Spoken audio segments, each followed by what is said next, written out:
Welcome from the Carrier Dome, Bobby Manning, Matt Gutierrez. No James Zuba, he's back in New York City, but we're back again for another video, another scrimmage ahead of Virginia next week. Syracuse getting their last tune-up against Carleton, one of the best teams in Canada, strong Canada connection here in Syracuse, and they come out on top 77-58, strong second half.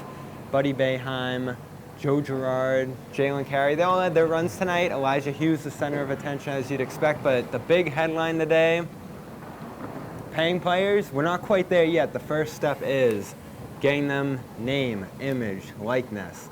And Jim Boeheim has sounded off quite a bit on this today, 5 minutes, 11 seconds. I think they're not coming out with anything because they're going to have some kind of restrictions. They're going to have to. And when they do that, and say they limit what a guy can get, then there's going to be a lawsuit. And it still gets down to there's 4,000 players and 3,900 of them are happy to have a scholarship. We're worried about 50 people. What was your big takeaway from his monologue on name, image, likeness? It's something, he tends to tailor his speech more toward paying than name, image, likeness. He hardly even touched on that. Matter of fact, in the 5 minutes, it was basically the paying idea. And he's emphasized for years now, he's been very open about how much athletic departments make, but how much goes out. And his argument is so much goes out to non-revenue sports, facilities, and that sort of things of that nature. And there's only a certain number of players who would actually make all that much money. So he thinks it's a good theory. He says he's for it, but it's not practical and it won't work out. That's his idea of paying players. He really didn't touch on name, image, like as far as what I understood from the 5 minutes, which was kind of all over the place a little. Yeah, he touched on transferring, he touched on paying, athletic department budgets, all of that. Big We're only non-transfer talking guy, about for sure. video games, jerseys, car deals, that kind of stuff is what the NCAA today pushed forward through the Board of Governors. They said that they're going to pretty much push this forward because they want to get into the future. Now, maybe that's because they want to tailor this their way. In fact, I think the one thing Boeheim did touch on that was pretty relevant with this is restrictions. The NCAA gets out ahead of this. They're able to put their own restrictions on it instead of being forced to do it by laws and everything else. That was my big takeaway today, is that I think the NCAA, Boeheim, people who have concerns about this are going to get restrictions that they want. Now, does that even make this viable for the players? I don't know. You know, put a cap on it, make it go through the schools even. Yeah. I don't know if we're going to have a very good system for the players here. Yeah, we just don't know how this would actually function, right? How it would work out. There's a lot of ideas discussed and theories discussed.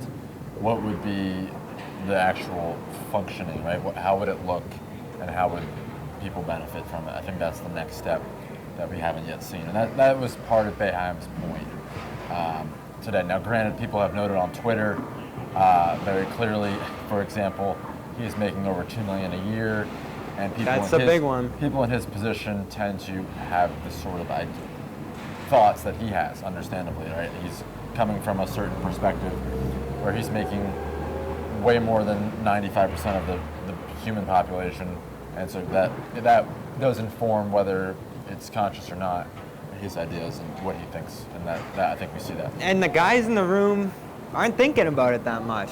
They're not.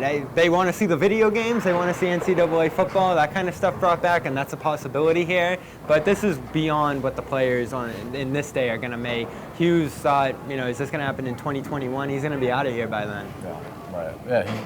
Well, if he has a monster year this year, then we might as well segue into tonight a little bit. 15 points. He hit 6 of his first 8 threes in the preseason. He had that nasty step back right behind us. He looks ready to lead this team, and not only that, he's on the ball a ton for this team. Yeah, I think what we've seen so far, and these are Division II schools. It's not Virginia's pack line. It's not even Georgia Tech. Well, Canada D1. Sure, yeah, no, they're a legit team here that we saw tonight, and Boeheim did give them credit. But I think the thing that we're seeing with Elijah is he hit, 6 of 8 of his first threes. but he's bringing the ball up. He got 10 rebounds.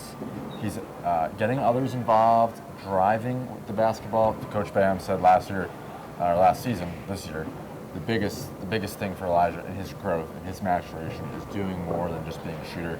Great shooter. He's doing more, and if he continues to do that, he's going to be an elite player this season. And he could play center if the centers don't work out, right? I wouldn't put it past him. Have you seen Elijah's on the floor? He's the most talented player on the floor the last 2 nights, and he's been the hardest working player in the game on the floor the past 2 nights. Could he lead the ACC in scoring? It's going to be tricky. I think I don't think he'll lead, but I think he could be top 5. I think he could be around the 20 points per game mark, right? I mean, he can do that.